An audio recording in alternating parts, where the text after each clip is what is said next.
Hi friends, welcome back to my channel. బాగున్నారా friends? Good morning friends. ఈరోజు మా ఇంట్లో ఇడ్లీ అండ్ బ్రేక్ఫాస్ట్. మరి మీ ఇంట్లో ఏం ప్రిపేర్ చేసేసారు?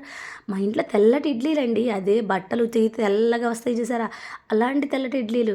అవునా? అయితే బట్టలు ఉతికి లిక్విడ్ వేసి వండుతున్నారా ఏంటి ఇడ్లీ అంటారా? మీరు మరీ రండి, Ariel liquid, Surf Excel liquid ఇలాంటివి ఎలా వేసి వండుతాలే కానీ అలాంటివి అయిపోయినా కూడా తెల్లగానే వస్తాయి మా ఇడ్లీ అయితే. మరి మీ ఇడ్లీ తెల్లగా ఉంటాయా లేదా చెప్పండి మీరైతే. ఇంకా ఏంటంటే ఒక మెంతి కూర అయితే తీసేసుకున్నాను అనమాట. మెంతి కూర పప్పు చేసేసేద్దామని కరివేపాకు అయితే అయిపోయిందండి. ఇంక కరివేపాకు కట్టలు కూడా తీసేసుకున్నా ఒకేసారి. ఒక్కొక్క కట్ట ఎంత తెలుసా కాస్ట్? 5 రూపీస్ అండి మా ఊర్లో. ఇంకా ఏంటో కరివేపాకు ఒకప్పుడు ఫ్రీగా వచ్చేది. పక్కింట్లోకో ఎదురింట్లోకి వెళ్ళి అలా ఒక 2 రెమ్మలో 3 రెమ్మలో తెంచుకునేవాళ్ళం. ఇప్పుడు ఎవరి ఇంట్లోనూ ఉండట్లేదు, ఉన్నా కూడా ఇవ్వట్లేదు. అలా అయిపోయిన పరిస్థితి అనమాట. ఇంకేం చేసేస్తాము మరి, కావాలి కదా. ప్రతిదానికి కరివేపాకు లేని ఏ కూర చేయలేము, ఏ తాలింపు వేయలేం కదా. అందుకోసం అయితే ఒక 5 కట్టలు అయితే కొరేసేసానండి ఈరోజు. చూడండి, చిన్ని చిన్ని బుజ్జి కట్టలు. దీనికి ఒక్కొక్క కట్టకు 5 రూపాయలు. ఒక కట్టన్నా ఫ్రీగా ఇవ్వమంటే ఇవ్వలేదు ఆవిడ. ఏం చేస్తాంలే కానివ్వండి.